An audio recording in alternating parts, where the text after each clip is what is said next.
அவர் நம்மளை நினைத்திருக்கிறார் என்று சொல்லி வேதவசனம் அழகாய் சொல்லுது. மத்திய சுவிசேஷ புத்தகத்தில் நான் பார்க்கும் பொழுது அவர் நம்மிடத்தில் கிட்டி சேரும்படிக்கு அருணோதயம் போல எழுந்தருளி இருக்கிறார் என்று சொல்லப்பட்டிருக்கிறார். அருணோதயம் என்று சொன்னால் சூரியன் உதிக்கிற ஒரு நிலையை குறித்து சொல்லப்பட்டிருக்கிறார்.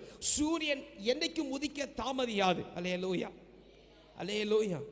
எந்த காலத்திலானாலும் சூரியன் உதிக்க என்ன செய்யாது, தாமதப்படாமல் இருக்கிறது போல கர்த்தர் நமக்கு பெரிய காரியங்களை செய்யும்படி நம்மண்டையில நம்ம வாழ்க்கையில கர்த்தர் பிரவேசிக்கும்படிக்கு அவர் தாமதிக்கிற ஆண்டவர் அல்ல. அல்லேலூயா, அல்லேலூயா. அப்போ ஏப்பா சார் என் வாழ்க்கையில் ஆண்டவர் இன்னும் அவன் மேன்மையானவர்களை செய்யலை, எனக்கு ஏன் இன்னும் அநேகமாக காணலைன்னு சொன்னால் நாம் சிலவற்றில் தாமதப்படுறோம். அல்லேலூயா, அல்லேலூயா. அதனால தாமதப்படுகிறது நான் குறையா சொல்லலை, தாமதப்படுங்க ஆனால் துரிதமாய் கண்டுபிடிங்க. அல்லேலூயா, அல்லேலூயா.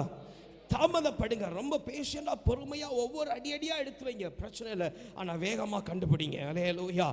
நீங்கள் போகிற பாதை, நீங்கள் செயல்படுகிற பாதை மெய்யான பாதையின் வழியாக தான் போகிறீர்களா என்று சொல்லி நீங்கள் முதலாவது கண்டுபிடிங்க. அல்லேலூயா.